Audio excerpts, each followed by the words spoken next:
हाँ जी भाई, कैसे हो आप सभी लोग। तो आई होप सभी अच्छे से पढ़ रहे होंगे। और पिछली वीडियो में हमने इंट्रोडक्शन टू प्रॉब्लम सॉल्विंग शुरू किया था, जिसमें मेजरली हमने जो डिस्कस किया था वो 4 स्टेप्स किए थे। किसी भी प्रॉब्लम सॉल्विंग के, कोई भी हमारे सामने अगर प्रॉब्लम आती है तो उसे सॉल्व करने के लिए हमने 4 स्टेप्स डिस्कस किए थे। सबसे पहला था एनालाइज प्रॉब्लम। सेकंड था एल्गोरिदम लिखना उस प्रॉब्लम का, कि कैसे उस प्रॉब्लम को सोल्व किया जाएगा। देन उसके बाद था कोडिंग एंड लास्ट स्टेप था हमारा डिबगिंग। 4 स्टेप थे, ठीक है। तो आई होप सभी को अच्छे से समझ में आया होगा। और साथ में हमने एल्गोरिदम है, जो एल्गोरिदम के 2 टाइप्स थे, सूडो कोड एंड देन उसके बाद था हमारा फ्लो चार्ट। तो वो दोनों हमने डिस्कस कर लिए थे काफ़ी डिटेल में, हम लोगों ने क्वेश्चंस भी किए थे। तो अभी हम देखते हैं डीकम्पोजिशन। डीकम्पोजिशन क्या होता है? डीकम्पोजिशन क्या है कि एक बहुत बड़ी प्रॉब्लम है, मान लो आपके सामने कोई भी प्रॉब्लम आ गई। अब जैसे कि आप लोग रेलवे के पास गए, रेलवे एक पूरा मैनेजमेंट है, रेलवे का एक पूरा सिस्टम है, रेलवे मैनेजमेंट है, जो एक पूरा बड़ा नेटवर्क है इंडिया में, ठीक है। अभी रेलवे के सामने समस्या आई है कि उसे टिकट्स भी बुक करनी है, जो कस्टमर्स हैं उनकी टिकट्स भी बुक करनी है, उन्हें उन्हें रेलवे की जो एम्प्लॉयज़ हैं उन्हें भी मैनेज करना है, ठीक है। जो टिकट्स डिस्ट्रीब्यूशन तो है ही है, जो रेल में ट्रैवल कर रहे हैं पैसेंजर्स, उनको उनका फूड भी देखना है, हाँ भाई खाना भी देखना है, फूड में भी वेजिटेरियन भी, नॉन वेज भी। तो कितनी सारी प्रॉब्लम्स हैं। क्या एक ही आदमी इन सभी चीज़ों को सोल्व कर सकता है? बिल्कुल भी नहीं कर सकता। तो वही चीज़ को कि भाई हमने क्या किया कि रेलवे मैनेजमेंट है जो, उसमें उसको अच्छे से मैनेज करने के लिए हमने क्या किया, एक तो हमने टिकट का अलग से डिपार्टमेंट बना दिया, जो भाई ये सिर्फ रिजर्वेशन को देखेगा। एक हमने अलग से डिपार्टमेंट बना दिया कि ये डिपार्टमेंट जो वो फूड को देखेगा। एक अलग से डिपार्टमेंट बना दिया जो एडमिन डिपार्टमेंट है, वो एम्प्लॉयज़ को देखेगा। इसमें भी फर्दर ब्रांचेस बना दी कि ये आपका अकाउंट ब्रांच है, ये पर्टिकुलर अकाउंट ब्रांच को देखेंगे, ये आपका जो एक है ये आपका लीव्स को देखेगा। ऐसे अलग अलग डिपार्टमेंट्स सभी बना दिए, ठीक है। तो इस पूरे को मिला करके हमारा क्या मिल रहा है? रेलवे का एक मैनेजमेंट। तो यही होता है हमारा जो डिकम्पोजिशन है। जो बड़ी प्रॉब्लम है ना हमारी, एक बड़ी प्रॉब्लम को, जो एक पूरी बड़ी प्रॉब्लम है, इसको छोटे छोटे पार्ट्स में डिस्ट्रीब्यूट कर देना हमारा क्या कहलाता है? डिकम्पोजिशन। क्योंकि इन छोटे छोटे पार्ट्स को क्या होता है? मैनेज करना ईजी होता है, ठीक है। दूसरी बात क्या है, अभी हो सकता है कि भाई कोई आदमी है जो वो टिकट्स की बुकिंग करने में बहुत अच्छा हो, एक्सपर्ट हो, पब्लिक डीलिंग में अच्छा हो, तो उसे हमने क्या किया? टिकट्स का काम दे दिया, ठीक है। एक बंदा है जिसको खाना बहुत अच्छे से देखना आता है, मैनेज करना आता है, वो देख भी लेता है कि खाने में क्या कमी है, खाने में क्या कमी नहीं है, तो उसको हमने फूड वाला डिपार्टमेंट दे दिया। एक बंदे को वैसे नॉलेज बहुत है कि भाई उसने रूल्स वगैरह सारे पढ़े, तो उसे हमने क्या दे दिया? एडमिन डिपार्टमेंट दे दिया, ठीक है। तो इस तरीके से जो एक्सपर्टाइज है, हम उन्हें भी डिवाइड कर सकते हैं काम, कि हाँ भाई इस बंदे की पर्टिकुलर इस फील्ड में एक्सपर्टाइज है, तो हम इस बंदे को पर्टिकुलर ये काम दे सकते हैं, ठीक है। तो decomposition is the process of taking a problem that is too complex for a direct solution and dividing it into smaller and manageable sub problems. तो एक बड़ी प्रॉब्लम को छोटे छोटे पार्ट्स में डिवाइड करना, जिन्हें कि मैनेज कर सकते हैं हम, उसे हम क्या कहेंगे? Decomposition. The ultimate goal is to solve these problems and then logically combine the results to get the solution for the overall main problem. जो एक बड़ी प्रॉब्लम है उसका ओवरऑल सॉल्यूशन निकालने के लिए हम किसका यूज़ करते हैं? फिर डिकम्पोजिशन का। इसके फायदे क्या क्या हैं? सिंप्लिसिटी है। एक बड़ी प्रॉब्लम को आप छोटे छोटे जब सब पार्ट्स में डिवाइड करके किसी भी चीज़ को सोल्व करोगे, तो उसमें क्या होता है? सिंप्लिसिटी आ जाती है चीज़ों में, उनको सोल्व करना ईजी हो जाता है। एक बड़ी प्रॉब्लम को सोल्व करना काफ़ी मुश्किल होता है, लेकिन जैसे हम उन्हें छोटे छोटे पार्ट्स में डिवाइड करेंगे तो फिर उन्हें सोल्व करना इजी हो जाता है। फोकस हो सकता है कि हाँ भाई, अब मैंने बताया आपको कि आपने टिकट्स एक पर्टिकुलर एक्सपर्टाइज को दे दी, तो जो अलग अलग फील्ड की एक्सपर्टाइज हैं वो अपने अपने डिपार्टमेंट को संभालेंगे, उन्हें उनका अच्छे से आउटपुट देंगे। तो जो फोकस है वो पर्टिकुलर एरिया पे अच्छे से हो सकता है। Breaking down the problem allows each sub problem to be examine in detail. तो जो भी अलग अलग प्रॉब्लम्स है उन्हें हर एक प्रॉब्लम को डिटेल्स में एग्जामाइन कर सकते हैं। टीम वर्क को बढ़ावा देता है। क्यों बढ़ावा देता है? अभी मान लो आपने एक ये टिकट वाला डिपार्टमेंट है, एक एम्प्लॉय वाला डिपार्टमेंट, एक फूड वाला डिपार्टमेंट है, इन सभी को मिला के टीम ही तो बन गई। तो जो अलग अलग संभाल रहे हैं चीज़ों को, फिर उन्हें इकट्ठा कर देना, तो वो क्या होता है हमारा team work. It allows different individuals और team to work on the sub problem. जो अलग अलग लोग हैं या फिर एक से ज़्यादा लोग भी हो सकते हैं किसी भी डिपार्टमेंट में, तो वो क्या करते हैं, छोटी छोटी प्रॉब्लम्स को अलग अलग सोल्व कर सकते हैं। ठीक है, this is advantage because specific sub problems can be assigned to teams who are experts in solving those particular challenges। जो कि पर्टिकुलर फील्ड में एक्सपर्टाइज हो जिनकी, उन्हें सोल्व करके हम उनसे सोल्व करवा करके हम फिर उन्हें क्या कर सकते हैं, इंटीग्रेट कर सकते हैं। ठीक है, फिर उसके बाद जब वो सारा सॉल्यूशन हो जाएगा देन उसे हम क्या करेंगे, इंटीग्रेट करेंगे। और जो पूरी की पूरी, जब ये पूरा का पूरा बन गया है हमारा एक नेटवर्क सिस्टम, देन इसे हम पूरे के पूरे को टेस्ट करेंगे और फिर उसमें देखेंगे कि क्या प्रॉब्लम है। देन जो भी प्रॉब्लम आएगी उसे हम क्या करेंगे, डीबग करेंगे। ठीक है, नेक्स्ट देखते हैं। ये देखो अभी मैंने इसमें देखो ऐड भी किया आप लोगों के लिए। ये एक बहुत बड़ी प्रॉब्लम है। क्या प्रॉब्लम है कि एक बर्थडे पार्टी प्लान करनी है। ठीक है, तो इसमें हमने बर्थडे पार्टी को 4 पार्ट्स में डिवाइड कर दिया। सबसे पहले तो क्या करा कि गेस्ट और जो गेस्ट की लिस्ट और इनविटेशंस है वो एक सब टास्क बना दिया। देन जो वेन्यू और डेकोर है वो दूसरा टास्क बना दिया, और फूड और ड्रिंक्स है वो तीसरा टास्क, और एक और टास्क बना दिया एक्टिविटीज़ एंड एंटरटेनमेंट। तो ये हमने ए नाम के बंदे को दे दिया, ये हमने बी नाम के बंदे को दे दिया, ये सी नाम के बंदे को, ये डी नाम के बंदे को। अब हमें दिखा कि हाँ भाई सी नाम के बंदे को खाने में ज़्यादा इंटरेस्ट है, फूड में उसे पता भी है कि हाँ भाई कौन सी वैरायटी अच्छी है, कौन सी लोगों को ज़्यादा अच्छी लगेगी। तो हमने क्या किया कि सी को फूड वाला डिपार्टमेंट दे दिया। अब जो बी वाला बंदा है उसका जो इंटरेस्ट है उसमें है कि भाई वो डेकोर देख सकता है, वेन्यू देख सकता है, उसे इस चीज़ की नॉलेज है, तो उससे हमने बी वाला दे दिया। ठीक है, तो इस तरीके से फिर हमने क्या किया कि उन सभी प्रॉब्लम्स को हमने फिर क्या कर दिया, इकट्ठा कर दिया। फिर वो सब टास्क बन गए, देन उन सब टास्क को क्या कर दिया, इकट्ठा कर दिया। तो फिर हमारा क्या होगा, एक सक्सेसफुल पार्टी ऑर्गेनाइज होगी। ठीक है, उसके बाद है एग्जाम्पल्स। एग्जाम्पल मैंने अभी रेलवे का आप लोगों को दिया ही है कि जैसे एक ट्रेन की इन्फॉर्मेशन है, ये अलग डिपार्टमेंट बन गया है। वहाँ पे ट्रेन का आप शेड्यूल्स जान सकते हो, टाइमिंग्स जान सकते हो, स्टेशंस, क्लासेस एंड बर्थ्स। एक है रिजर्वेशन इन्फॉर्मेशन, एक तो कि भाई हाँ रिजर्वेशन इन्फॉर्मेशन आप लोग भी टिकट करते होगे कि रिजर्वेशन का अलग डिपार्टमेंट रहता है। आप वैसे टिकट लेने चाहोगे वो एक अलग डिपार्टमेंट रहता है। जहाँ पे आपको ट्रेन की इन्फॉर्मेशन लेने, आप लोगों ने स्टेशन पे भी आप जाते होगे, आप लोगों ने देखा होगा अलग अलग विंडो बनी है। यहाँ से आप ट्रेन की इन्फॉर्मेशन ले सकते हो, इस विंडो से आप रिजर्वेशन करवा सकते हो, इस विंडो से आप डेली जो पैसेंजर से ट्रैवल करते हैं लोकल ट्रेन की वो टिकट्स ले सकते हैं। तो इस तरीके से अलग अलग क्या कर रखे हैं, डिपार्टमेंट बना रखे हैं। तो उससे क्या होता है कि ईजी हो जाता है चीज़ों को मैनेज करना। रिजर्वेशन इन्फॉर्मेशन कि भाई क्या स्टेटस है हमारी बुकिंग का, कितने बर्थ अवेलेबल हैं, कितनी सीट्स अवेलेबल हैं, कितनी वेटिंग लिस्ट हैं, कैंसिलेशन और कैंसिल कर देंगे तो कितना हमारे पास रिफंड आएगा, कैंसिलेशन की क्या पॉलिसी है, बिलिंग सर्विसेज की, फूड सर्विसेज की, और बहुत सारी अदर डिटेल्स इसमें हमारी होती हैं। ठीक है, तो इस तरीके से ये पूरा रेलवे का जो नेटवर्क सिस्टम है ये पूरा का पूरा मैनेज होता है। उस पूरे नेटवर्क सिस्टम को हमने क्या किया, इन अलग अलग सब प्रॉब्लम्स में डिवाइड कर दिया। देन इन पूरी सभी चीज़ों को मिला करके हमारा इंटीग्रेट करके हमारा क्या बन गया, एक रेलवे का नेटवर्क बन गया, रेलवे रिजर्वेशन सिस्टम। उसके बाद अभी हमारा जो चैप्टर है वो कंप्लीट हो गया है, इंट्रोडक्शन टू प्रॉब्लम सॉल्विंग। अभी मैंने कुछ क्वेश्चंस आप लोगों के लिए ऐड किए हैं। ये क्वेश्चंस है जो वो NCERT के क्वेश्चंस हैं। ठीक है, तो इन्हें ध्यान से देखना है सारे क्वेश्चंस को। मैंने सारे क्वेश्चंस के सॉल्यूशन करवाए हैं साथ के साथ, तो आप बहुत ध्यान से देखना। ये आप लोगों के लिए बहुत इंपॉर्टेंट है। आप लोगों के लिए जब आप 4 मार्क्स या 5 मार्क्स के क्वेश्चन लिखोगे उसमें भी, और मैंने कुछ ऑब्जेक्टिव क्वेश्चंस भी ऐड किए हैं जो कि आपके पेपर के लिए बहुत ही ज़्यादा बेनिफिशियल रहेंगे। ठीक है, तो सबसे पहले देखते हैं, right pseudo code that reads 2 numbers and divides one by another displaying the quotient. क्या कह रहे हैं कि एक सूडो कोड लिखो। सूडो कोड हमने इससे पहले काफ़ी सारे लिखे हैं जो कि क्या करे कि 2 नंबर्स को रीड करे। ठीक है, देन उन्हें क्या करे, एक को दूसरे से डिवाइड कर दे और क्या करे, क्वोशंट डिस्प्ले करे। तो हम क्वोशंट कैसे डिस्प्ले करवाते हैं, नंबर मान लो हमारे पास 2 नंबर्स हैं 5 एंड 15 एंड 5 लगा लेते हैं, ठीक है। 15 है एक नंबर, एक 5 है, तो हमें क्वोशंट अगर डिस्प्ले करवाना है तो इसी तरीके से लिखते हैं 15/5, देन इसका क्वोशंट हमारे पास क्या आ जाएगा 3।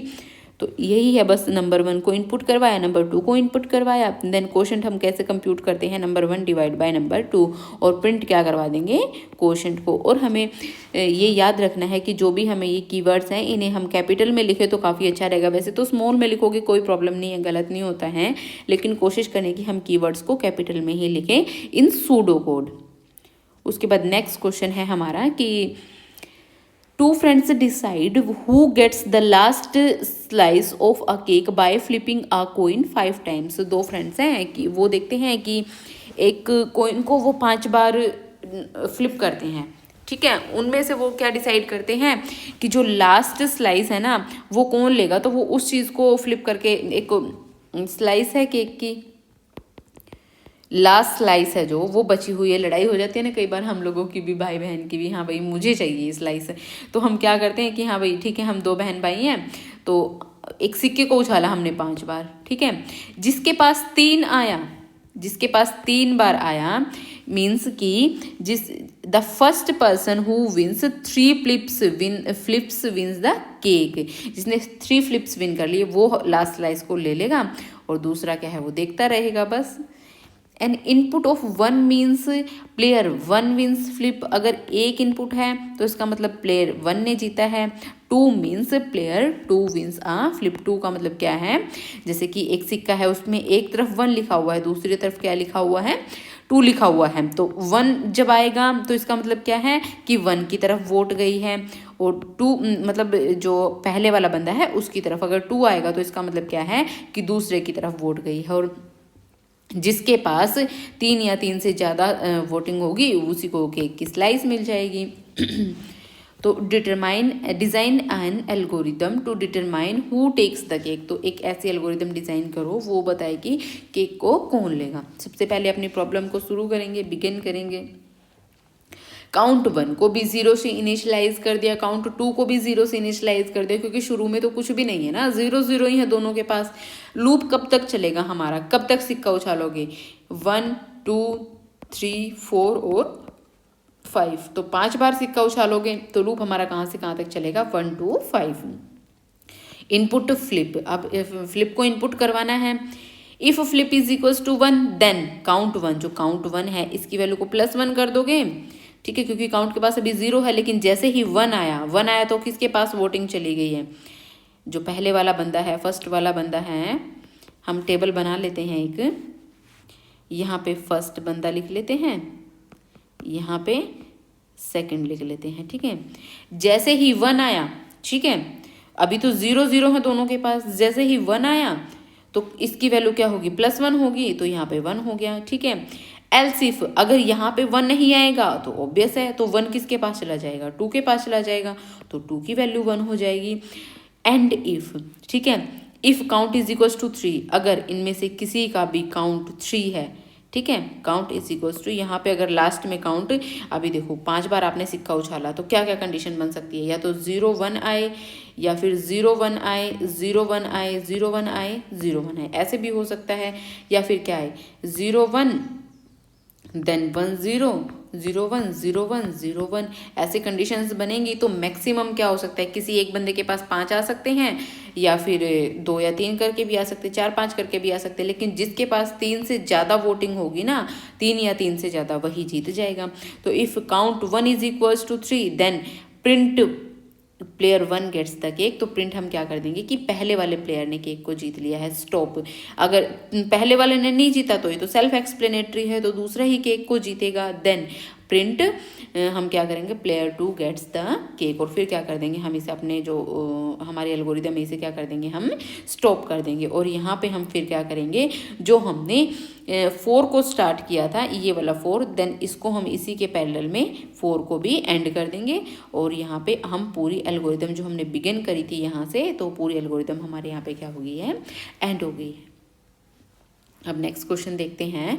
Right the pseudo code to print all multiples of 5 between 10 and 25। जो भी जितने भी 10 और 25 के बीच में जितने भी 5 के मल्टीपल्स हैं ना, उन सभी को प्रिंट करवाओ।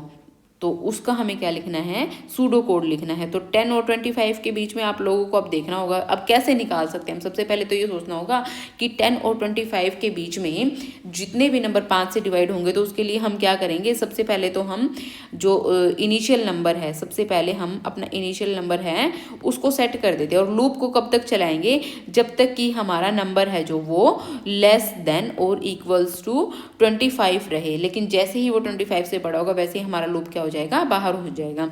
और हमें क्या करना है, अपने नंबर को हर बार +1 करते रहना है, num1 + 1। जैसे ही मान लो हमारे पास शुरू में 10 आया, शुरू में हमारे पास नम क्या आया, हमारे पास 10 आया, ठीक है। देन हमने उसको क्या किया, लूप चलाया, +1 किया, तो वो क्या हो गया 11। 11 क्या 11 है जो वो आपका divisible by 5 is equal to 0 है, नहीं है, तो ये प्रिंट नहीं होगा। जो भी हमारे जैसे 10 है, 10 divide by 5 is equal to 0 बिल्कुल ट्रू है। ट्रू है तो हम इन्हें क्या करवाते चलेंगे, प्रिंट करवाते चलेंगे, ठीक है। तो सेट सबसे पहले हमने नम को क्या किया 10, और हमारा लूप कब तक चलेगा, less than is equal to 25। फिर उसके बाद हमें डू क्या करना है, इफ नंबर जो हमारा नम है ये वाला नम मोड 5, या तो देखो पाइथन में तो हम इस तरीके से लिखते हैं, लेकिन हम मोड में भी लिख सकते हैं। क्वेश्चन मैंने अभी आप लोगों को करवाया था पीछे कि मोड में भी हम कर सकते हैं, ठीक है। तो जैसे ही आप मोड में लिखोगे इसे, तो मोड में करने के बाद, मोड का मतलब क्या है, num 10 mod 5 is equals to 0। इसका मतलब क्या है कि 10 को आपने 5 से डिवाइड किया और जो रिमाइंडर आया है वो आया है। देन इसके क्या कर, जब भी आप डिवाइड करोगे तो क्या आएगा, रिमाइंडर 0 इज इक्वल्स टू 0। तो कंडीशन क्या होगी हमारी, ट्रू। तो प्रिंट हम क्या करवा देंगे, नम, और नम को हर बार क्या करेंगे, एक नंबर से हम इंक्रीज कर देंगे। इंक्रीज कर दिया, अभी हमारे पास 10 था, तो 10 के बाद क्या हो गया 11 हम करेंगे। तो उसके बाद फिर दोबारा हम लूप में जाएंगे, ठीक है। क्या 11 less than is equal to 25 है, बिल्कुल है। 11 less than is equal to 25 है, बिल्कुल है। लेकिन क्या 11 मोड 5 इज इक्वल टू 0 है, इसको आप डिवाइड करोगे तो क्या आएगा, 1 इज इक्वल टू 0। कंडीशन क्या होगी, फॉल्स। फॉल्स होगी तो दोबारा आप किसके पास जाओगे, नम के पास जाओगे। नम में क्या हो जाएगा, अभी हमारे पास क्या है 11 + 1 क्या हो जाएगा 12, ठीक है। तो 12 होगा तो क्या 12 इज इक्वल टू 0 है, 12 मोड 5 इज इक्वल टू 0 है, नहीं, तो ये भी प्रिंट नहीं होगा। तो उसके बाद हमारा सीधा क्या आएगा, ऐसे +1 करोगे, देन हमारा क्या आएगा 15 हमारा क्या आएगा 15 divide by 5 is equal to 0। तो ये हमारे पास प्रिंट हो जाएगा।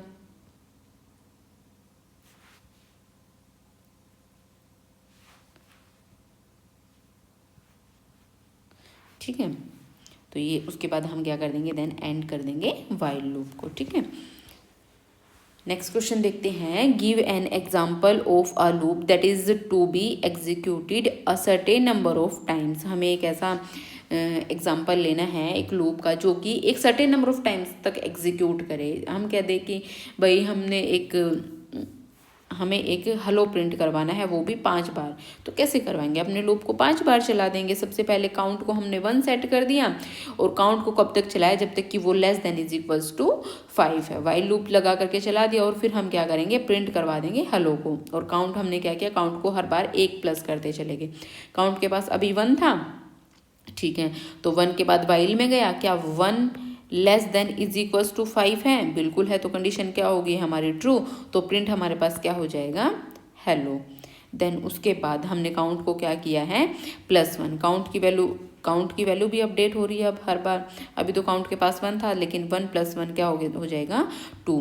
तो क्या 2 हमारा less than is equals to 5 है, तो कंडीशन क्या होगी हमारे पास, ट्रू। तो दोबारा से हेलो को प्रिंट करवा देंगे, ठीक है। उसके बाद फिर से काउंट को +1 किया, तो काउंट की वैल्यू क्या होगी 3 होगी। क्या 3 less than is equals to 5 है, कंडीशन क्या होगी, ट्रू। प्रिंट करवा देंगे हेलो को, ठीक है। उसके बाद काउंट की वैल्यू अपडेट हो जाएगी, 4 less than is equals to 5 है, बिल्कुल है, ट्रू है। तो फिर से दोबारा हेलो प्रिंट करवा दिया हमने, इसके अंदर प्रिंट हेलो को करवा रहे हैं ना बार बार। देन उसके बाद 5, क्या 5 less than is equals to 5 है, बिल्कुल है, कंडीशन ट्रू। तो फिर से हेलो को प्रिंट करवा दिया। अब फिर से अब काउंट के पास गए, काउंट की वैल्यू क्या हो गई, 6 हो गई। क्या 6 less than is equals to 5 है, नहीं, कंडीशन क्या होगी हमारी, फॉल्स होगी। जैसे ही कंडीशन फॉल्स हुई वैसे ही हम किसके पास आ गए, एंड कर दिया हमने वाइल को, ठीक है। तो उसके बाद नेक्स्ट क्वेश्चन देखते हैं। Suppose you are collecting money for something, ठीक है, आप किसी भी चीज़ के लिए पैसा इकट्ठा कर रहे हो, ठीक है, आपको 200 रुपये चाहिए उसमें आप क्या करते हो कि अपने पेरेंट्स के पास जाते हो, अंकल्स के पास जाते हो, आंटी के पास जाते हो। तो आप उन्हें अलग अलग लोगों को कहते हो कि मुझे पैसे दो, मर्जी है उनकी, वो कितने भी दे, 10 रुपये दे, 20 रुपये दे, 50 रुपये दे, ठीक है।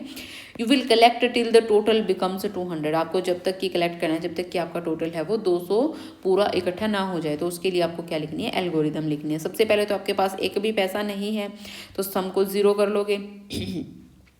आप अपने लूप को कब तक चलाओगे, अभी आपने सम को क्या करा है 0, तब तक चलाओगे जब तक कि आपका सम है वो 200 ना हो जाए। जितना जितना आपको मिलता रहेगा, मान लो आपके अंकल ने आपको 10 रुपये दिए, आपने उसको सम में क्या किया, सम में 10 जोड़ दिया।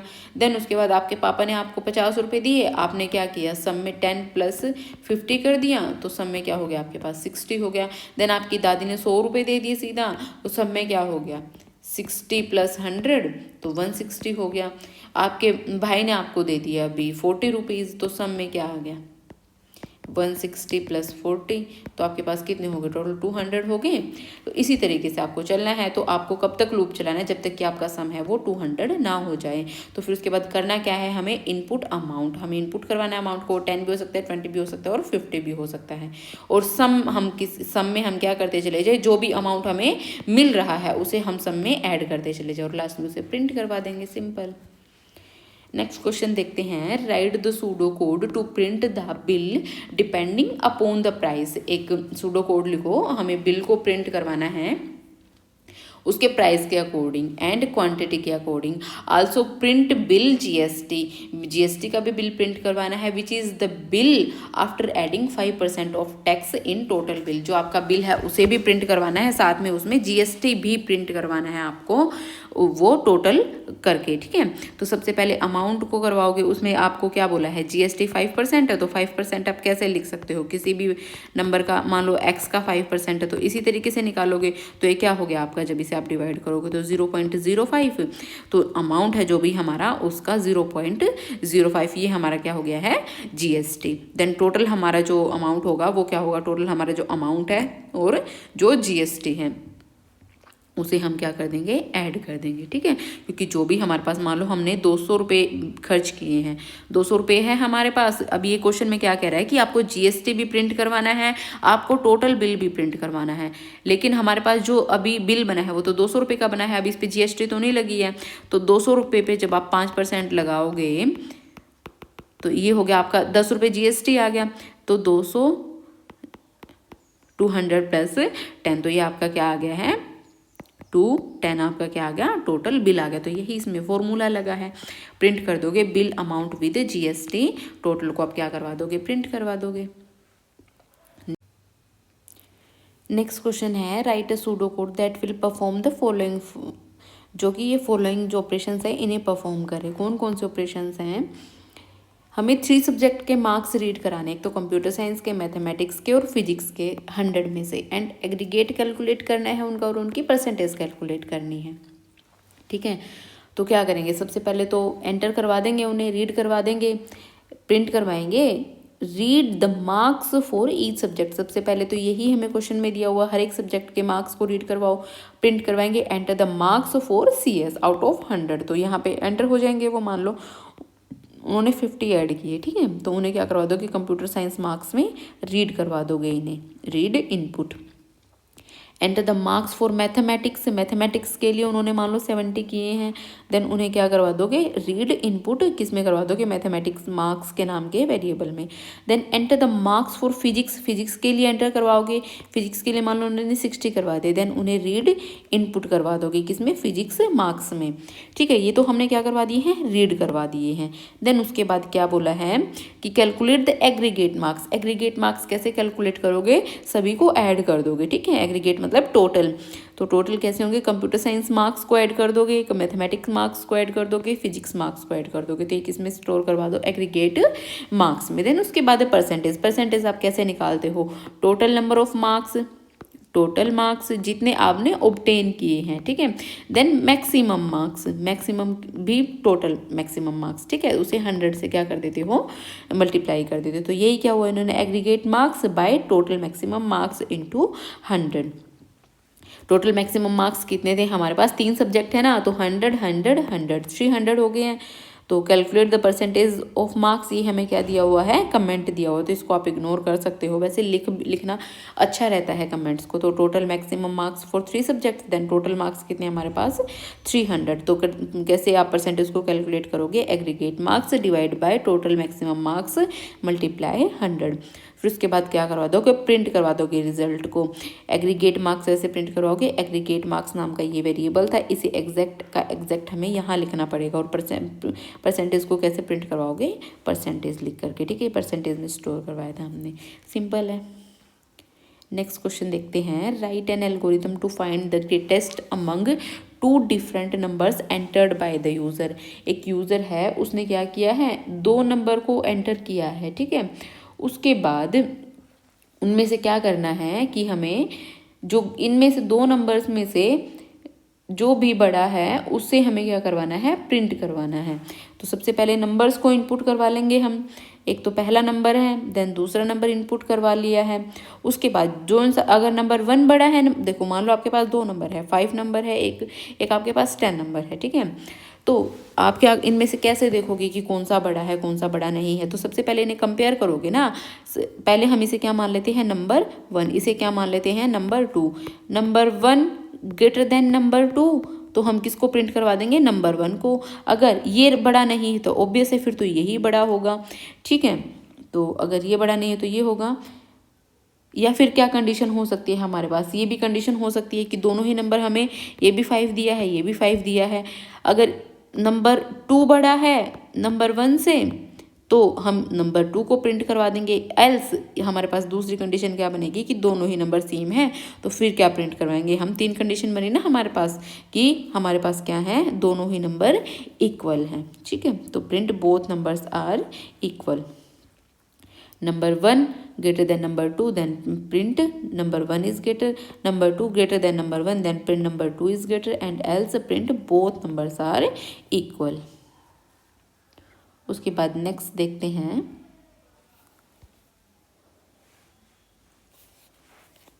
Right an algorithm that perform the following. एक एल्गोरिदम हमें लिखनी है, तो वो क्या करे, ask a user to enter a number, एक यूज़र को बोले कि आप एक नंबर एंटर करो। अगर यूज़र 5 से 15 के बीच में एंटर करना है तो हमें क्या प्रिंट करवाना है, वर्ड को ग्रीन। ठीक है, अगर यूज़र क्या करता है 15 और 25 के बीच में एंटर करता है तो हमें वर्ड ब्लू को प्रिंट करवाना है। अगर यूज़र क्या करता है 25 और 35 के बीच में नंबर को एंटर करता है तो हमें क्या प्रिंट करवाना है, ऑरेंज। अगर इसके अलावा यूज़र कोई और नंबर एंटर करता है तो हमें फिर क्या प्रिंट करवाना है, ऑल कलर्स आर ब्यूटीफुल। तो सिंपल है कि हमारे पास कितनी कंडीशन बनी, एक तो कंडीशन बनी 5 एंड 15 की, एक कंडीशन बनी हमारे पास 15 एंड 25 की। ठीक है, एक कंडीशन बनी 25 और 35 की। तो सबसे पहले हम अपने नंबर को ही देखते हैं। अब नंबर कुछ भी हो सकता है, जो भी यूज़र इनपुट करेगा। अगर हमारा नंबर ग्रेटर देन 5 हुआ और लेस देन 15 हुआ तो हमें क्या करवाना है, देन प्रिंट ग्रीन। अगर इसके अलावा एल्स इफ हमारा जो ये हमारा लूप चल रहा है, इफ़ एलिफ एल्स इफ, ये सारे आप अभी जब हमारा कंप्लीट हम चैप्टर पढ़ेंगे आगे तो आप लोगों को समझ में आएगा। एलिफ अगर हमारा नंबर जो 15 से ग्रेटर है और लेस देन 25 है, 25 आएगा, सॉरी यहाँ पे, ठीक है। देन प्रिंट ब्लू, अगर इसके अलावा हमारा नंबर ग्रेटर देन 25 है और लेस देन 35 है, देन प्रिंट ऑरेंज। और इसके अलावा कुछ भी यूज़र इनपुट करता है तो फिर हमें क्या प्रिंट करवाना है, ऑल कलर्स आर ब्यूटीफुल, और इसके बाद हमें क्या कर देना है, एंड कर देना है, ठीक है। उसके बाद नेक्स्ट क्वेश्चन है कि एक एल्गोरिदम लिखो जो कि एक्सेप्ट करे 4 नंबर्स को और उनमें से जोन सा भी बड़ा है और जोन सा भी छोटा है सबसे, उन्हें प्रिंट करवाओ, ठीक है। सबसे पहले तो हमें 4 नंबर्स को एंटर करना होगा, input A, input B, input C, input D, 4 numbers को एंटर करना है, ठीक है। मान लो आपके पास सपोज आपके पास एक नंबर है 4, एक नंबर है 5, एक नंबर है 2, एक नंबर है 3, ठीक है। ये सारे नंबर्स आपके पास हैं। सबसे पहले तो आप क्या करोगे, कैसे आप सोच के देखो कि इसे कैसे सोल्व कर सकते हो, ठीक है भाई। हमें इसमें से देखना है सबसे बड़ा कौन सा है, सबसे छोटा कौन सा है।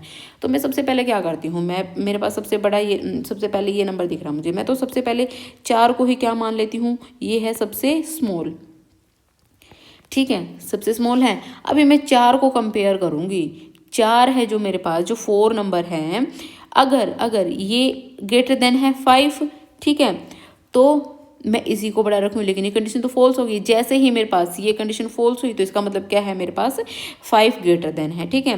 तो 5 greater than 2, yes, condition true. Then 5 greater than 3, condition true. तो सबसे जो लार्जेस्ट हो गया हमारे पास कौन सा नंबर हो गया है, 5। अब मैं क्या करूँगी, 4 को ही सबसे मान लूँगी, जो सॉरी इसमें हमने क्या कर लिया, यहाँ पे सबसे लार्जेस्ट मानेंगे इसे, ठीक है। अब मैं 4 को ही सबसे स्मॉलेस्ट मान लूँगी, ठीक है। तो 4 है जो, क्या मेरा 4 है जो वो लेस देन 5 है, एक एक से कंपेयर करूँगी ना सभी से, यस, कंडीशन ट्रू। देन क्या मेरा 4 है लेस देन 2 है, नहीं, कंडीशन क्या होगी, फॉल्स। इसका मतलब क्या है, मेरे पास 2 स्मॉल होगा। देन 2 लेस देन 3, कंडीशन यहाँ पे चेंज होगी ना, तो बिल्कुल 2 हमारा क्या है, ट्रू है। तो सबसे हम जो स्मॉल नंबर आ गया हमारे पास वो कौन सा आ गया है, 2। बस इसी तरीके से हमारे एल्गोरिदम डिज़ाइन है। तो सबसे पहले हमने लार्जेस्ट किसको मान लिया, ए को, ठीक है। If B greater than largest, B क्या है, अगर लार्जेस्ट से बड़ा है तो लार्जेस्ट कौन सा हो जाएगा, बी हो जाएगा।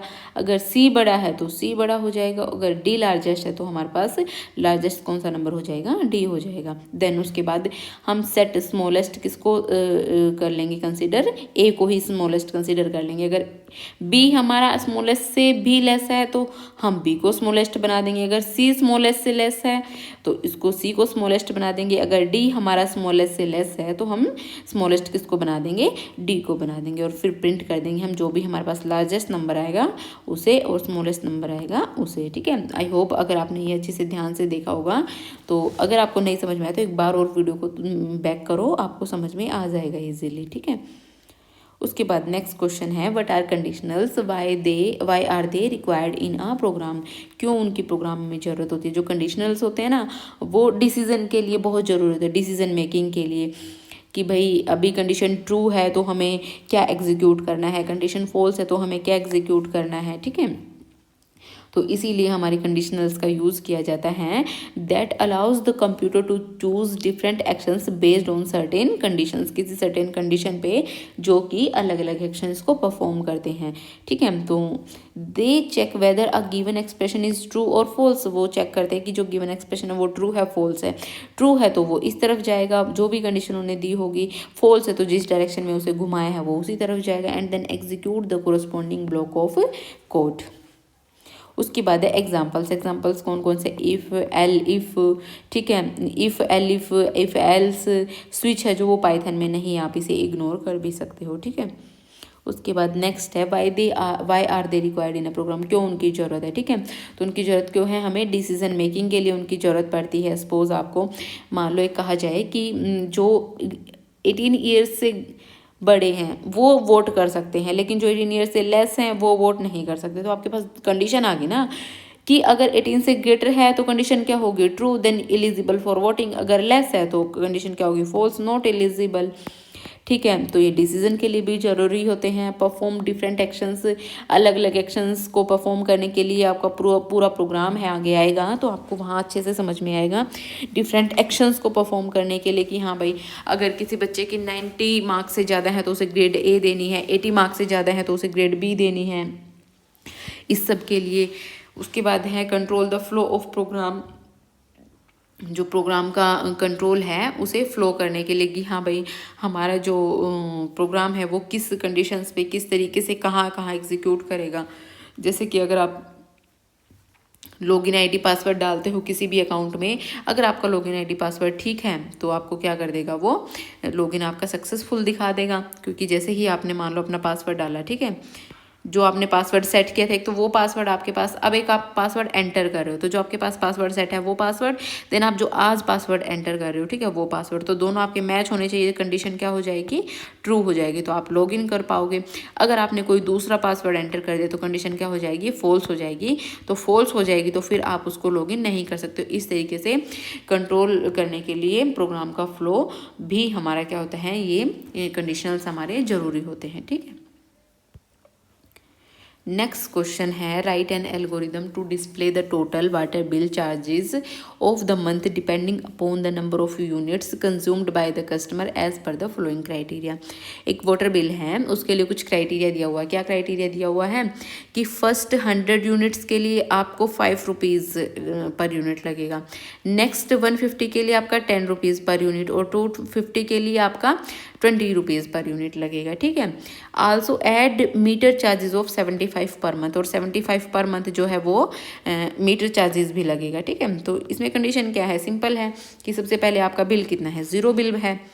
जैसे ही आप 0 से 100 तक जाओगे तो आपका बिल क्या बन जाएगा, जो बिल है वो क्या हो जाएगा, जितनी भी आपकी यूनिट है वो 100 से 0 से 100 के बीच में यूनिट इंटू 5 रहेगा। इसके अलावा अगर आपकी यूनिट्स हैं जो वो नेक्स्ट 150 मतलब 100 से आगे 150 मतलब 100 से आगे 150 मतलब कि अगर आपकी यूनिट हैं जो वो लेस देन 250 हैं और इक्वल्स टू 250 हैं, तो आपकी जो फर्स्ट 100 यूनिट्स है उनके लिए तो आपका कितना लग रहा है, 5।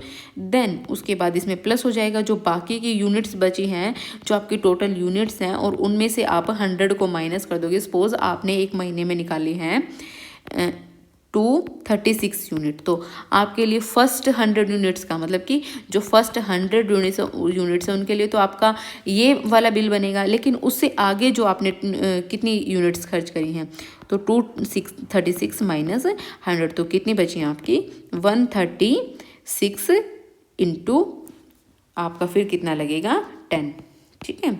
आगे 10 के हिसाब से है ना, तो फिर आपका ये लग जाएगा। देन आपका ये कितना हो जाएगा 500 प्लस 1360, इस तरीके से आपका क्या बनेगा, बिल बनेगा। देन उसके आगे अगर आपकी 250 से ज़्यादा है तो आपका 20 रुपीज़ पर यूनिट लग जाएगा। तो ऐसे ही 100 इंटू 5 प्लस 150 इंटू 10, और उसके बाद फिर आपने जितनी भी यूनिट्स खर्च करी हैं उसमें से आप 250 को, क्योंकि ये 100 यहाँ पे आपने लगा दी, 150 यहाँ पे, तो 250 को माइनस कर दोगे और उसे क्या कर दोगे 20 से मल्टीप्लाई कर दोगे।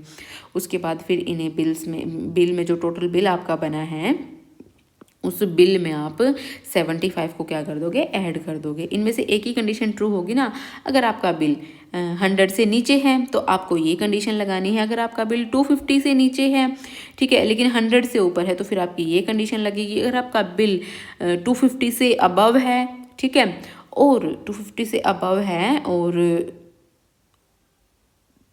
250 से अबव है तो फिर आपकी ये कंडीशन लगेगी, ठीक है। और इसमें साथ में आपके 75 रुपीज़ क्या हो जाएंगे, ऐड हो जाएंगे। उसके बाद प्रिंट क्या करवा दोगे, टोटल बिल को, और क्या हो जाएगा, हमारा एंड हो जाएगा प्रोग्राम, ठीक है। उसके बाद नेक्स्ट क्वेश्चन है मैच द पेयर। ये मैच द पेयर है, तो ये आपकी बुक में आप लोगों को 13 नंबर क्वेश्चन मिलेगा। तो जो हमारा ओवल है वो किस लिए यूज़ होता है, स्टार्ट एंड स्टॉप के लिए। जो पैरेललोग्राम है वो किसके लिए हमारा यूज़ होता है, डाटा के लिए, ठीक है, इनपुट और आउटपुट के लिए। उसके बाद है जो हमारा रेक्टेंगल है वो प्रोसेसिंग के लिए यूज़ होता है, और जो हमारा डायमंड है वो किसके लिए यूज़ होता है, डिसीजन मेकिंग के लिए। उसके बाद नेक्स्ट क्वेश्चन है write a pseudo code to calculate the factorial of a number. Factorial अगर आपको किसी भी नंबर का निकालना है तो उसके लिए सूडो कोड लिखो। फैक्टोरियल सबसे पहले सीखते हैं कैसे निकालते हैं। मान लो आपको 5 का फैक्टोरियल निकालना है तो कैसे निकालोगे, 5 इंटू 4 इंटू 3 इंटू 2 इंटू 1, ठीक है। अगर आपको मान लो कोई कहे कि 8 का फैक्टोरियल निकालो तो 8 into 7 into 6 into 5 into 4 into 3 into 2 into 1। तो इन सभी को मल्टीप्लाई करके आपका क्या निकल जाएगा, फैक्टोरियल निकल जाएगा। तो इसके लिए हम क्या करेंगे, सबसे पहले इसके लिए हमें क्या करना है, एक सूडो कोड लिखना है। सबसे पहले हम बिगिन करेंगे, सबसे पहले हमें जिस भी नंबर का फैक्टोरियल निकालना है उसे लिखेंगे। तो उसके बाद हम फैक्टोरियल को सबसे पहले हम एक फैक्टोरियल नाम से वेरिएबल बना लेंगे, उसमें क्या करवा देंगे, 1 स्टोर करवा देंगे। अगर आप 0 फैक्टोरियल में स्टोर करवाओगे ना तो वो गलत हो जाएगा। देखते हैं आगे क्यों गलत होगा, वो आपको समझ में आएगा आगे। तो हमें लूप कहाँ से कहाँ तक चलाना है, 1 से लेकर के n तक। जहाँ मान लो आपने 5 का फैक्टोरियल निकालना है तो लूप को कहाँ से कहाँ तक चलाओगे, 1 2 3 4 एंड 5। ठीक है, तो यहाँ पे आप 5 तक अपना लूप चलाओगे और क्या करोगे, जो भी हमारा फैक्ट है ना, जो भी हमने फैक्ट नाम का वेरिएबल लिया है, फैक्ट में कितना स्टोर करवाया है 1, उसमें क्या करते चले जाओगे, आई को मल्टीप्लाई करते चले जाओगे। Fact is equals to fact star. अब हमारे पास आई में हमारे पास क्या क्या वैल्यू है, 1, तो 1। ठीक है, तो फैक्ट हमारे पास क्या है, 1 1 इंटू 1, तो फैक्ट में हमारे पास क्या आ गया, 1। अभी देखो अगर आप फैक्ट में 0 स्टोर करते तो 0 इंटू 1 ये क्या हो जाता, हमारे पास फैक्ट 0 हो जाता, तो 0 0 चलता रहता, क्योंकि आप किसी भी नंबर को 0 से मल्टीप्लाई करोगे तो क्या हो जाता है, 0 हो जाता, तो लास्ट में हमारा फैक्टोरियल क्या हो जाता है, फिर 0 हो जाता है। इसलिए हमने 0 को वहाँ पे नहीं रखा है। तो जब भी हम सम की बात करेंगे तो हम वहाँ पे क्या लेंगे, 0, क्योंकि सम में अगर आप 0 करोगे तो कोई फर्क नहीं पड़ेगा। अगर हम फैक्टोरियल या मल्टीप्लिकेशन की बात जहाँ पे आएगी वहाँ हम क्या करेंगे, 1 लिखेंगे, क्योंकि मल्टीप्लाई अगर किसी भी नंबर को आप 1 से करोगे तो उससे कोई फर्क नहीं पड़ेगा। और यहाँ पे एक मिस्टेक है इस क्वेश्चन में थोड़ी सी, तो 1 to n नहीं, 1 to n + 1 आप चलाओगे अपने लूप को, क्योंकि लूप है जो वो अपर बाउंड तक नहीं चलता है, उससे एक कम चलता है। तो जैसे ही आप n+1 करोगे, क्योंकि हमें 5 का फैक्टोरियल निकालना है ना, तो यहाँ पे क्या आ जाएगा, 6 आएगा, तो 1 2 3 4 5। ठीक है, उसके बाद फैक्ट में 1 आ चुका है। अब फैक्ट इज इक्वल्स टू हमने क्या किया, फिर हम क्या करेंगे, फिर दोबारा अपने लूप पे जाएंगे। तो फैक्ट में हमारे पास आई में हमारे पास क्या आ चुका है, 2, और फैक्ट में क्या है, 1 इंटू 2। देन हमारे पास फैक्ट की वैल्यू अपडेट क्या हो गई है, 2। ठीक है, देन उसके बाद 2 के लिए चल चुके हैं, 3 के लिए चलेंगे। तो fact is equals to fact में हमारे पास क्या है अभी 2, देन मल्टीप्लाई, और उसके किसके लिए चलेंगे, 3 के लिए, तो 3 2 ज़ा 6। ठीक है, फैक्ट में क्या आ गया हमारे पास अभी 6। देन अब आई के पास 3 के लिए चल चुके हैं, अब आई 4 के लिए चलेंगे, 6 इंटू 4 24 हो जाएगा। तो फैक्ट में कितनी वैल्यू स्टोर हो गई हमारे पास, 24। ठीक है, फैक्ट इज इक्वल्स टू, और अब आई 5 के लिए चलेंगे, तो उसमें क्या है, फैक्ट हमारे पास क्या है, 24 स्टार आई में कितना है हमारे पास 5। देन इसको मल्टीप्लाई करेंगे तो 120। ठीक है, तो चाहे आप इसको मल्टीप्लाई करके देख लो, सेम ही आएगा। तो इस तरीके से हम क्या निकालेंगे, फैक्टोरियल। ठीक है, उसके बाद नेक्स्ट क्वेश्चन है, draw a flow chart weather a given number is an Armstrong number, की जो आपको नंबर दिया गया है वो आर्मस्ट्रॉन्ग है या नहीं है। An Armstrong number of 3 digits is an integer such that the sum of cubes of its digits is equal to number itself. क्या कह रहा है ये, जैसे कि आपको 371 नंबर दिया हुआ है, जो इसमें कितनी डिजिट्स हैं टोटल, 1 2 3 डिजिट्स हैं। तो 3 की पावर 3, 7 की पावर 3, जो भी जैसे आपकी 3 लेंथ है ना इसकी, तो अलग अलग नंबर को लो, 3 की पावर 3। ठीक है, देन इसको प्लस कर दो 7 की पावर 3, मतलब कि लेंथ को पावर में लेकर के जाना है, प्लस 1 इंटू 3। ठीक है, इस तरीके से हम आर्मस्ट्रॉन्ग नंबर को निकालते हैं। अब अगर बाई चांस यहाँ पे ऐसे होता कि 1 2 3 4 ये नंबर दिया होता, ठीक है, 1 2 3 4 में क्या करते, इसकी लेंथ कितनी है टोटल 4, तो फिर कैसे करते, 1 star star star 4 plus 2 star star star star 4, इस तरीके से हम करते 3 star star star 4 plus 4 power 4। Then इनको ऐड करते हैं जब हम, तो वो नंबर इक्वल्स टू हमारा आना चाहिए 1 2 3 4 के। देन ये आर्मस्ट्रॉन्ग नंबर है, अदरवाइज ये नहीं है। ये हमारा आर्मस्ट्रॉन्ग का जो मेथड है फाइंड करने का वो होता है। अब हमारे सामने सबसे बड़ी प्रॉब्लम क्या आएगी, ये जो 371 है ना, ये तो हमें कंबाइंड दिया हुआ है, पूरा का पूरा एक ही दिया हुआ है। इसमें से हम 3 को अलग कैसे करें, 7 को कैसे अलग करें, 1 को कैसे अलग करें, क्योंकि ये तो इंटीजर की फॉर्म में है।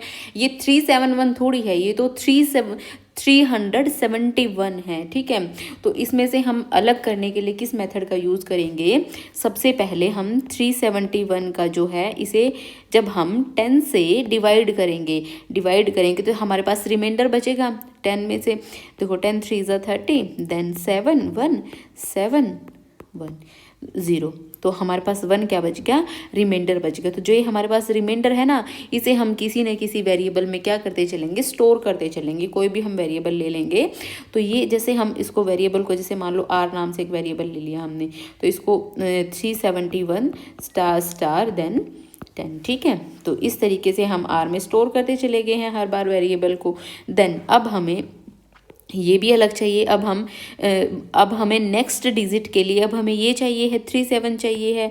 तो 37 हमारा अलग कैसे हुआ? जब हम 371 को फ्लोर डिवीज़न करेंगे 10 से, तो हमारे पास क्या बच जाएगा?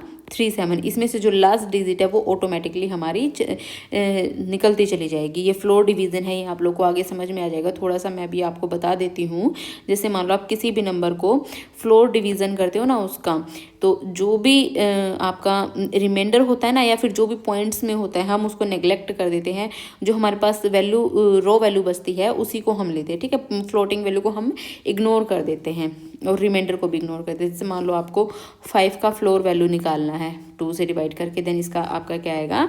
5 2 2 2 ज़ा 4 1, तो क्या आएगा इसका? 2, ठीक है। तो इस तरीके से हम इन्हें अलग करेंगे। तो अब हम नेक्स्ट चलते हैं क्वेश्चन को सोल्व करने की तरफ, ठीक है। अभी आप लोगों को आई होप समझ में आ गया होगा कि हमें किस तरीके से रिमाइंडर को अलग करना है, किस तरीके से डिजिट्स को अलग करना है। अभी हमें इस सभी को, जब ये हम स्टोर करवाएंगे, तो इन सभी को स्टोर करवाने के लिए भी हमें वेरिएबल चाहिए होगा। तो सबसे पहले करते हैं स्टार्ट, ठीक है।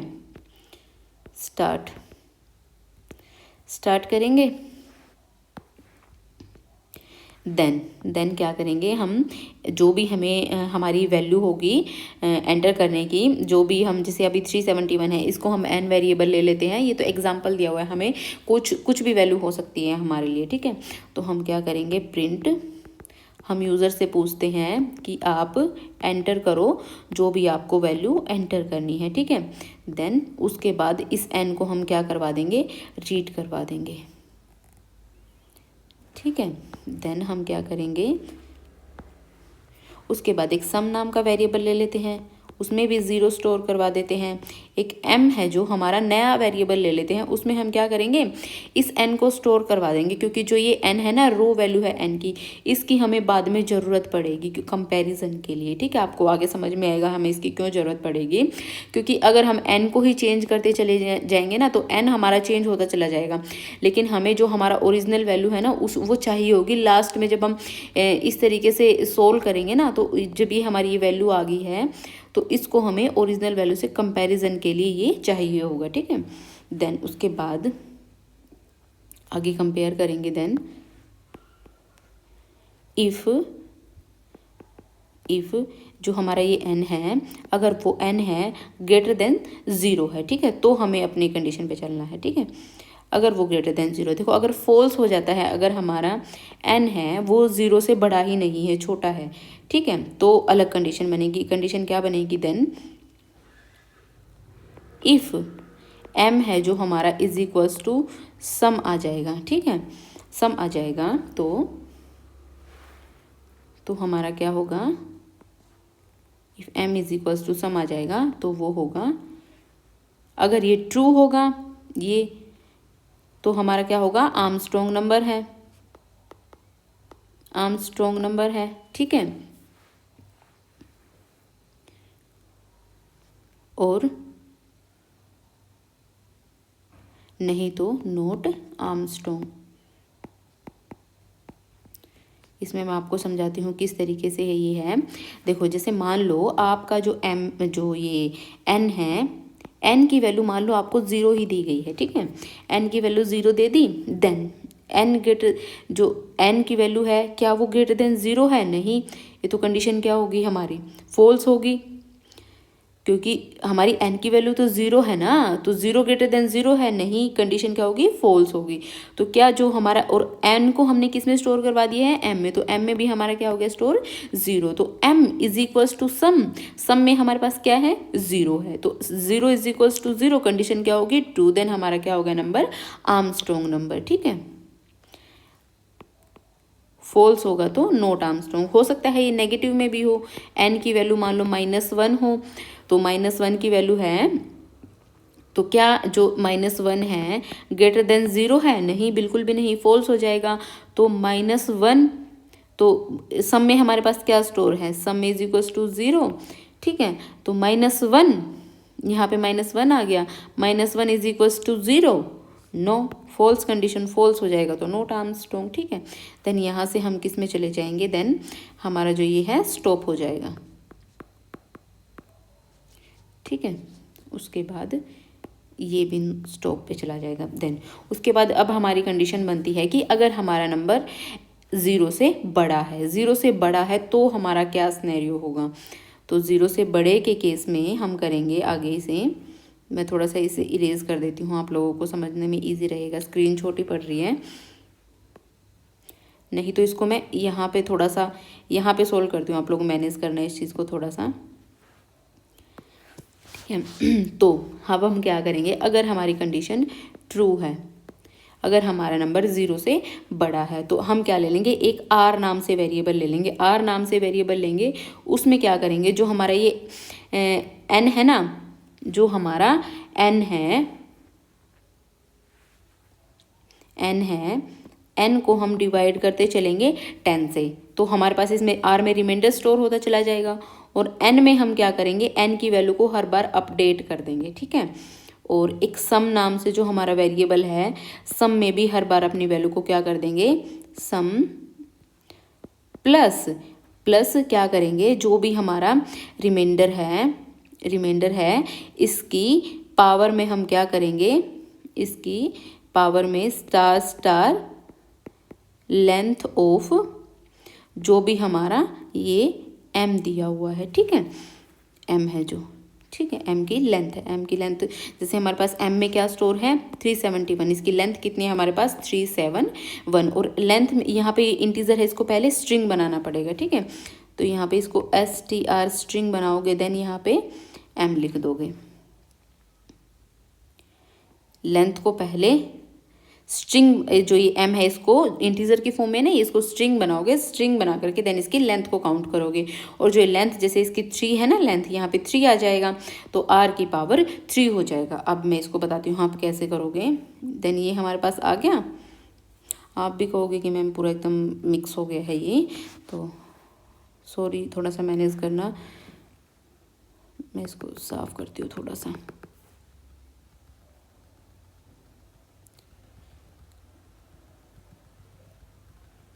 इसको मैं थोड़ा सा यहाँ पे साइड में लिख करके आपको बताती हूँ, तो आप इस स्टेप को यहाँ पे ही लिखना, ठीक है।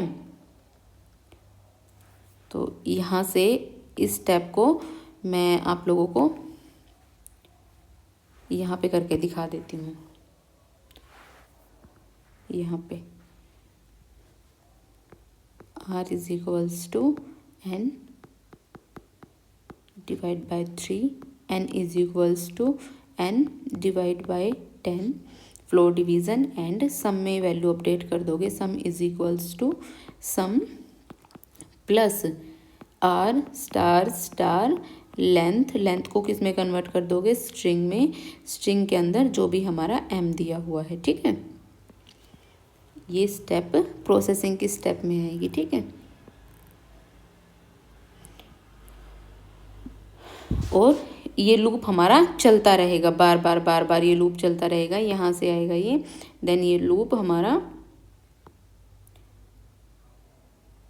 यहाँ पे रिपीट होता रहेगा, ठीक है।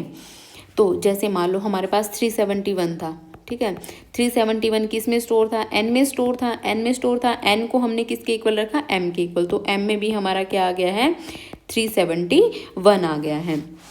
अब हमने क्या किया है, जो हमारे पास n है ना, n में 371 है, 371 को डिवाइड किया 10 से, 10 से डिवाइड किया तो क्या आ गया आर में हमारे पास आ गया डिवाइड करने के बाद 1, ठीक है। उसके बाद फिर हमने एन की वैल्यू को अपडेट कर दिया और एन में हमारे पास क्या आ गया 37, ठीक है। तो अब सम में हमारे पास क्या था, सम में क्या था हमारे पास, सम में स्टोर था हमारे पास 0, तो 0 प्लस आर हमारे पास क्या आ गया 1, then star star length of H T R of M, M में हमारे पास क्या है 371, तो इसकी लेंथ कितनी होगी, पहले तो हमने इसे, ये इंटीजर की फॉर्म में है, इंटीजर की फॉर्म में तो इसे स्ट्रिंग में कन्वर्ट किया 1 2 3, तो इसकी लेंथ कितनी होगी है 3, तो 1 की पावर 3 कितना हो गया हमारे पास, सम में अब वैल्यू क्या आ गया हमारे पास 1 की पावर 3 इज इक्वल्स टू 1, सम में वैल्यू अपडेट हो गई हमारे पास 1।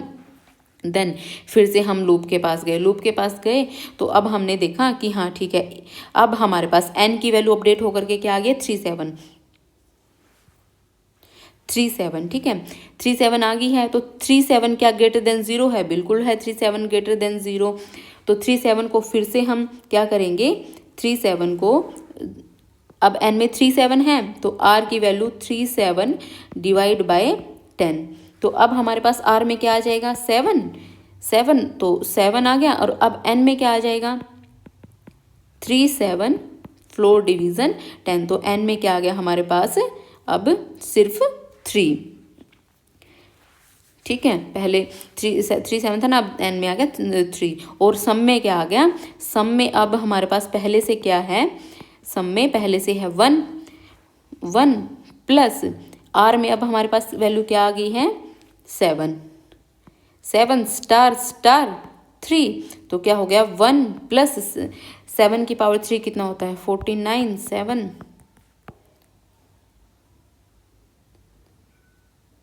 343, तो 343, तो सम में अब वैल्यू होके अपडेट क्या होगी हमारे पास 344, ठीक है, 344 हो गया है सम में।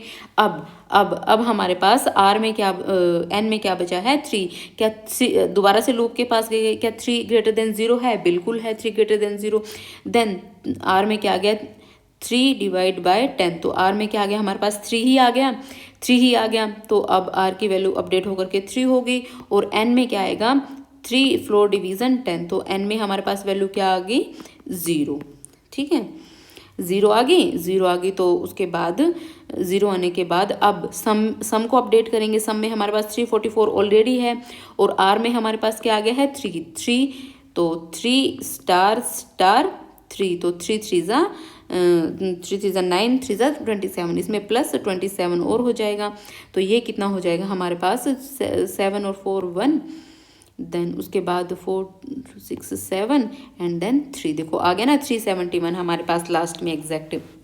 अब हम दोबारा लूप के पास गए, क्या n है जो, n की वैल्यू तो 0 हो गई, क्या n ग्रेटर देन 0 है, बिल्कुल भी नहीं है, ठीक है, तो अब हमारी कंडीशन क्या होगी, फॉल्स कंडीशन होगी। अब हमारे पास इसका रोल है जो, वो हमारे पास आता है नेगेटिव वैल्यूज़ के लिए मैंने समझा दिया है। अब हम इसी में कंटिन्यू चलते हैं। अब हमारे पास 371 तो आ गया, अब हमें ये भी तो चेक करना है कि क्या ये ओरिजिनल नंबर के इक्वल है या नहीं। अब ओरिजिनल नंबर को अब हमें ओरिजिनल नंबर की ज़रूरत पड़ेगी। देखो अगर हम n को अपडेट करते रहते तो अब हम ओरिजिनल नंबर यहाँ पे कहाँ से लेके आते हैं, वो तो हमने पहले m में स्टोर करवा दी ना ओरिजिनल वैल्यू। तो अब हमारे पास सम क्या आ चुका है 371, और m में हमारे पास क्या था, ऑलरेडी हमने 371 को स्टोर किया था। तो क्या m है जो 3 सम के इक्वल है, बिल्कुल सम के इक्वल है, तो हमारा ट्रू कंडीशन में अब ये हमारा क्या है, आर्मस्ट्रॉन्ग नंबर है। अगर हमारे पास ये इसके इक्वल नहीं होता, हमारी कंडीशन क्या हो जाती है, फॉल्स हो जाती, और ये हमारा नंबर क्या हो जाता है, नॉट आर्मस्ट्रॉन्ग, और देन हमारा लूप क्या हो जाएगा, यहाँ पे स्टॉप हो जाएगा। आई होप सभी को अच्छे से समझ में आया होगा। अगर समझ में नहीं आया है तो एक बार दोबारा वीडियो को देखो और इस डायग्राम को अपनी कॉपी में साफ साफ सुंदर सुंदर बनाओ, और ये बिल्कुल एकदम से क्लियर हो जाएगा। और इस मेथड को ध्यान से समझो, ठीक है, क्योंकि ये मेथड बहुत आपके क्वेश्चंस में काम आएगा आगे। अब नेक्स्ट क्वेश्चन देखते हैं। Following is an algorithm to classify numbers as single digit, double digit और बिग। ये एक एल्गोरिदम दी हुई है, ठीक है आपको। तो इसमें क्लासीफाई करिए ये कि सिंगल डिजिट को, डबल डिजिट को और बिग को। उसके बाद कुछ ये classify number, algo, input number, if number less than 9, single digit, if less than 99, double digit, this, ठीक है। Verify 4, 5, 9, 47, 99, 100, 200 and correct the algorithm if required, ठीक है। हमें इन नंबर्स के लिए चेक करना है, क्या 5 को वेरीफाई कर रही है, 5 लेस देन 9 बिल्कुल सिंगल डिजिट, ठीक है। 9 को वेरीफाई कर रही है, 9 less than 9 single digit, less than की बात हो रही है, 9 तो इक्वल्स टू है, तो यहाँ पे ये एल्गोरिदम हमारी फेल हो रही है, तो यहाँ पे हमारा क्या होना चाहिए, greater than is equals to होना चाहिए, है ना। देन 47 के लिए ट्राई करते हैं, 47 लेस देन 99 बिल्कुल 47 के लिए करेक्ट है। देन 99, क्या 99 लेस देन 99 है, नहीं, इज इक्वल्स टू होना चाहिए, यहाँ पे हमारा क्या होना चाहिए, is equals to 99, less than is equals to. 100 के लिए हमारी एल्गोरिदम बिल्कुल ठीक है, ठीक है। देन 200 के लिए भी हमारे ठीक है, क्योंकि एल्स कंडीशन में जा रही है वो चीज़, और इनको हमें इंडेंटेशन भी दे दे तो हम ठीक रहेगा, ठीक है। तो इस तरीके से हम अपने जो एल्गोरिदम है ये इसे। नेक्स्ट क्वेश्चन दिया है, for some calculations we want an algorithm that accepts only positive integers up to 100। एक हमें एल्गोरिदम डिज़ाइन करनी है जो कि सिर्फ पॉजिटिव नंबर्स को एक्सेप्ट करे 100 तक, ठीक है। तो ये हमें एल्गोरिदम दी हुई है एक, जो कि 1 to 100 नंबर्स को एक्सेप्ट कर रही है। इनपुट नंबर, इफ़ नंबर है जो हमारा वो क्या हो, ग्रेटर देन 0 हो, ठीक है, और नंबर हमारा क्या हो, less than is equals to 100 हो, तो हमें एक्सेप्ट करवाना है, एल्स हमें क्या करवाना है, रिजेक्ट करवाना है positive numbers up to 100। On what values will this algorithm fail, तो ये वैल्यू जो एल्गोरिदम हमारी किन वैल्यूज पे फेल हो रही है। तो वैसे तो मुझे क्वेश्चन थोड़ा सा कॉन्ट्राडिक्टरी लग रहा है, मुझे तो ये ठीक ही लग रहा है, क्योंकि पॉजिटिव नंबर्स में 0 तो नहीं आता है, 0 तो 0 ही है, 1 से हमारे पॉजिटिव नंबर्स शुरू होते हैं। तो इसको हम ये भी कह सकते हैं कि ठीक है हमारी एल्गोरिदम। और इसमें जब हम 0, इसमें फ्लोट वैल्यू भी एक्सेप्ट ही होंगी जब वो नंबर 0 से बड़ा है, चाहे वो कुछ भी हो, चाहे वो छोटा है बड़ा है, कुछ भी हो, ठीक है। किसी वैल्यू के लिए मुझे तो फेल नहीं दिख रही है, तो इसको हम ज़्यादा से ज़्यादा, अगर हमें इसे इसमें हमें इम्प्रूवमेंट करनी है तो सिर्फ क्या कर सकते हैं कि हम इसे इंडेंटेशन इसमें दे सकते हैं, इफ एक्सेप्ट, एल्स, रिजेक्ट, इससे ज़्यादा कुछ नहीं है। फिर 0 less than is equals to हम कर सकते हैं यहाँ पे, ताकि वो 0 को भी एक्सेप्ट कर सके, बस इससे ज़्यादा कुछ नहीं है, ठीक है। और नॉन इंटीजर्स वैल्यूज़ को तो वो एक्सेप्ट करेगी। जब वो कह रहे हैं कि क्वेश्चन में खुद ही, जब उन्होंने एल्गोरिदम में खुद ही दे रखा है कि जो नंबर है, ये क्वेश्चन दिया हुआ है एनसीईआरटी में एग्जैक्ट ऐसे कैसे, जो नंबर है हमारा वो क्या हो, हमारा ग्रेटर देन 0 हो, और हमारा नंबर है जो वो लेस देन और इज इक्वल्स टू 100 हो, तो वो हमारा क्या होना चाहिए, एक्सेप्ट होना चाहिए। तो ठीक ही है ये, ठीक है, दोनों ही हमारी कंडीशन इसमें सेटिस्फाई होनी चाहिए। उसके बाद है नेक्स्ट क्वेश्चन। अब हमारे जो MCQs, जो NCERT के क्वेश्चन है वो सारे कंप्लीट हो चुके हैं। अब कुछ एक मैंने MCQs हैं वो आप लोगों के लिए ऐड किए, जो आपके एग्जाम के लिए बहुत इंपॉर्टेंट है, तो उन्हें हम देखते हैं। According to the problem solving steps outlined in the text, what is the immediate next step after an algorithm has been developed and finalized. क्या कह रहे हैं कि प्रॉब्लम सॉल्विंग है जो, उसमें जब आप एल्गोरिदम डिज़ाइन कर देते हो उसके जस्ट बाद आपका क्या स्टेप होना चाहिए। Testing the program for synthetical and logical errors, algorithm लेके आपने कोई प्रोग्राम थोड़ी लिखा है, ये तो नहीं हो सकता। डिकम्पोजिंग द प्रॉब्लम, डिकम्पोजिशन की तो बात ही नहीं हो रही। Converting the algorithm into a format a computer can understand, algorithm लिखने के बाद हमें उसमें क्या करना होता है, हमें उसको कोड करना होता है, क्योंकि ये हमारी प्रॉब्लम सॉल्विंग की स्टेप्स है ना। सबसे पहले हमें एनालाइज करना होता है प्रॉब्लम को, एनालाइज द प्रॉब्लम, देन उसके बाद हमें क्या करना होता है, एल्गोरिदम लिखते हैं हम प्रॉब्लम के लिए कि हमें प्रॉब्लम को कैसे सोल्व करना है। देन हम क्या करते हैं, कोडिंग करते हैं। कोडिंग हम किस लिए करते हैं, ताकि कंप्यूटर है जो उसे अंडरस्टैंड कर सके। देन उसके बाद हम क्या करते हैं, डीबगिंग करते हैं। तो एल्गोरिदम के बाद नेक्स्ट स्टेप हमारा क्या होना चाहिए, कन्वर्टिंग द, जो हमारी एल्गोरिदम हमने लिखी है उसे इस फॉर्मेट में कन्वर्ट करना है कि उसे कंप्यूटर क्या कर सके, समझ सके। नेक्स्ट क्वेश्चन देखते हैं, which characteristics of A good algorithm ensures that it will not run indefinitely and will always conclude. कौन सी ऐसी कैरेक्टरिस्टिक्स है एल्गोरिदम की कि वो उसे इनफाइनाइट लूप में ना लेकर के जाए, ताकि जो वो जो भी हमारा लूप है वो इनफाइनाइट टाइम तक ऐसे रन ही ना करता रहे, तो वो रुके ही ना। तो वो हमारी कौन सी स्टेप होनी चाहिए, फाइनाइटनेस। हमारी जो एल्गोरिदम या प्रोग्राम हम लिख रहे हैं उसमें फाइनाइटनेस होनी चाहिए। किसी न किसी कंडीशन पे जाके वो हमारा प्रोग्राम है जो या एल्गोरिदम है वो फॉल्स होगा, देन हम लूप से बाहर आएंगे।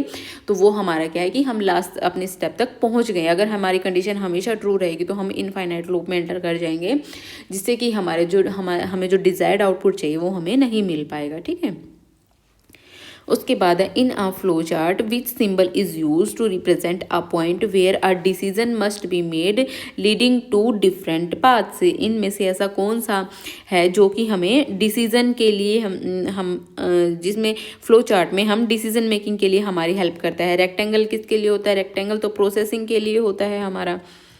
ठीक है, पैरेललोग्राम किसके लिए होता है, हमारा इनपुट आउटपुट के लिए। ओवल हमारा किसके लिए होता है, स्टार्ट एंड के लिए। और डायमंड हमारा किसके लिए होता है, डिसीजन मेकिंग के लिए। तो डिसीजन मेकिंग करेक्ट आंसर हो जाएगा। नेक्स्ट क्वेश्चन है an algorithm is design to check if a person is eligible to vote. एक एल्गोरिदम लिखी है, उसमें ये देखा है हमने, चेक किया है कि क्या एक पर्सन है वो वोट के लिए एलिजिबल है। अगर वो 18 साल से बड़ा है तो या वो इक्वल्स टू है, तो इसका मतलब क्या है कि वो वोट के लिए एलिजिबल है।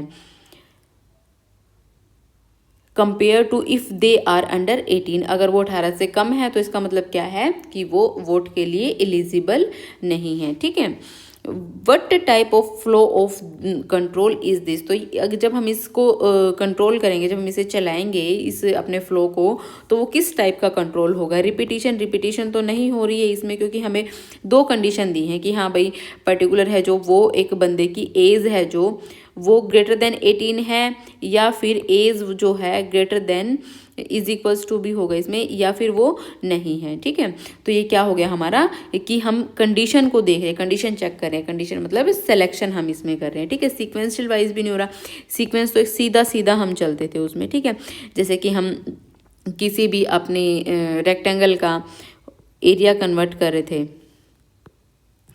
रेक्टेंगल का जो एरिया है वो हम कैलकुलेट कर रहे थे, है ना, पेरीमीटर कैलकुलेट कर रहे थे, वो हमारे सीरियल वाइज चल रहे थे, उसमें कोई कंडीशन नहीं थी, तो वो हमारे किस में थे, सीक्वेंस में। तो डिकम्पोजिशन हमारा क्या होता है, एक बड़ी प्रॉब्लम को छोटे छोटे पार्ट्स में डिवाइड करना। नेक्स्ट क्वेश्चन देखते हैं, what is the problem solving technique that involves breaking down a large complex problem like a railway reservation into smaller more manageable parts. तो जो बड़ी प्रॉब्लम को छोटे छोटे पार्ट्स में डिवाइड करती है वो हमारी क्या होती है, decomposition. An algorithm that calculates the average of a user defined quantity of numbers continuing to accept numbers until the user enters 0 is an example of which flow of तो इसमें हमारा प्रोग्राम कब तक चलेगा, जब तक कि यूज़र 0 एंटर नहीं करते। जैसे ही 0 एंटर करेगा वैसे ही हमारा प्रोग्राम जो हमारा एल्गोरिदम है वो लूप से बाहर आ जाएगा। ठीक है, तो ये किस चीज़ का सॉल्यूशन, क्या डिफाइन कर रहा है चीज़। जब आप बार बार उसी चीज़ को चला रहे हो तो वो हमारा क्या कहलाएगा, रिपीटिशन। ठीक है, because it repeatedly asks for input until a condition is met. जब तक कि एक हमारी कंडीशन मेट नहीं हो जाती, जब तक कि हम एक कंडीशन तक, एक डिजायर्ड आउटपुट तक नहीं पहुंच जाते हैं, तब तक कि हमारा क्या है, लूप बार बार चल रहा है, तो वो क्या है, हमारा रिपीटिशन है। ठीक है, सिलेक्शन में अभी मैंने बताया है आप लोगों को क्या होता है सिलेक्शन में, कि हम दो कंडीशन होती है हमारे पास, 2-3 जितनी भी कंडीशन हो, कंडीशन के बेस पे हम अपना लूप है वो चलाते हैं। ठीक है, कंडीशन के बेस पे हम जो है चीज़ों को कैलकुलेट करते हैं। कोडिंग क्या है, कोडिंग तो हमारी यही प्रोग्रामिंग है, हम प्रोग्रामिंग करते हैं सीक्वेंशियल में। मैंने अभी बताया है कि सीक्वेंशियल में जो सीरियल वाइज चलते हैं। ठीक है, उसमें कोई कंडीशन नहीं होती। देन नेक्स्ट क्वेश्चन है, what is the relationship between an algorithm and a program. Algorithm और प्रोग्राम में आपकी क्या रिलेशनशिप है। तो एल्गोरिदम क्या है, हमारी स्टेप बाय स्टेप हम इसे सोल्व करते हैं, और प्रोग्राम क्या है, जो हमने एल्गोरिदम स्टेप बाय स्टेप लिखी है उसको उसको कोड करना, उसका प्रोग्राम लिखना, वो हमारा क्या कहलाता है, प्रोग्राम। कोडिंग करना उस चीज़ की।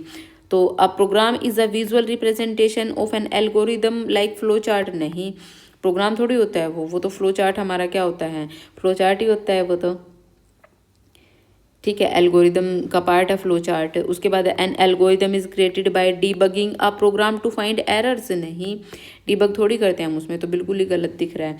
N algorithm is the step by step logic, बिल्कुल जो एल्गोरिदम हमारी स्टेप बाय स्टेप लॉजिक है। And a program is the implementation of that logic, जो ये लॉजिक हमने एल्गोरिदम में लिखा है उसको क्या करते हैं हम, उसको प्रोग्राम में स्टेप बाय स्टेप इम्प्लीमेंट करते हैं इन आ प्रोग्रामिंग लैंग्वेज, किसी भी प्रोग्रामिंग लैंग्वेज में, ठीक है।